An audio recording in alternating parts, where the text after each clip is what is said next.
Hi guys, आप सभी कैसे हो। तो ये था मेरा न्यू व्लॉग जहाँ वीकेंड पे मैं गई थी अपने मामा के घर पर।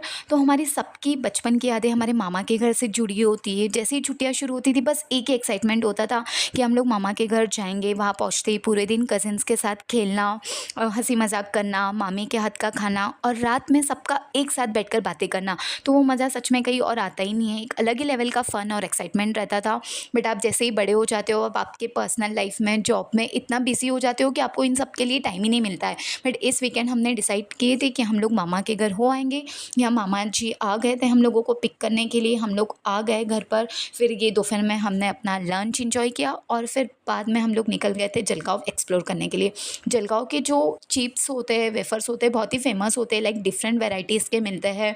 लाल मिर्च में भी मिलते हैं, ब्लैक पेपर में भी मिलते हैं, सॉल्टेड भी मिलते हैं। तो हम लोगों ने जो भी थे वो थोड़े बहुत परचेज़ किए। फिर हम लोग आ गए थे यहाँ पर आइस गोला खाने के लिए। जलगांव का आइस गोला भी बहुत फेमस होता है क्योंकि उसमें मावा गोला मिलता है, कलर में ही मावा ऐड होता है और बहुत सारी वेराइटीज़ मिलती है। तो बहुत ही यम था गोला भी। फिर मैं घर आ गई और यहाँ मैं बना रही थी अपना पानी पूरी का पानी। इसके पॉट के एजेस इग्नोर करना क्योंकि इसमें मैंने पहले ही जीरा ग्राइंड किया था। अगर आपको इसकी इन डिटेल रेसिपी चाहिए होंगी पानी पूरी की तो प्लीज़ मुझे कमेंट सेक्शन में बताना, मैं आपको वो भी बताऊँगी। नेक्स्ट डे हम लोग चले गए थे छोटे मामा जी के घर जहाँ उन्होंने हमारे लिए ऑर्डर किया था मिसल पाव, जो कि बहुत ही यम था। सबने साथ में बैठ के बातें बातें की, अच्छे से हमारा ब्रंच एंजॉय किया।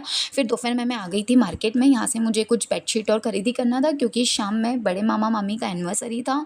तो हमको उस सेलिब्रेशन के लिए जाना था। हम लोग यहाँ आ गए थे होटल में। पहले हमने सेलिब्रेशन किया, फिर अच्छे से डिनर इन्जॉय किया। सब लोगों ने अच्छे से बातें बातें की, डिनर इन्जॉय किया। फिर हम लोग चले गए थे आइसक्रीम पार्लर में। ये जलगांव का सबसे फेमस आइसक्रीम पार्लर है। यहाँ पे डिफरेंट वैरायटी की आइसक्रीम मिलती है। तो सब बड़ों के लिए तो मैंने मलाई फ्लेवर और सीताफल फ्लेवर ही लिया और मैंने अपने लिए लिया चॉकलेट फ्लेवर क्योंकि मैं हमेशा चॉकलेट फ्लेवर ही प्रेफर करती हूँ। तो एमबीएस वाइज बहुत ही अच्छा था आइसक्रीम पार्लर भी। तो बस यही था मेरा व्लॉग गाइस। तो बहुत ही मज़ा आया, 2 दिन कब चले गए पता ही नहीं चला। तो बस यही था मेरा वीकेंड स्पेशल व्लॉग गाइस। और अगर आपको मेरा व्लॉग पसंद आया हो तो please subscribe, like and share my channel. Thank you.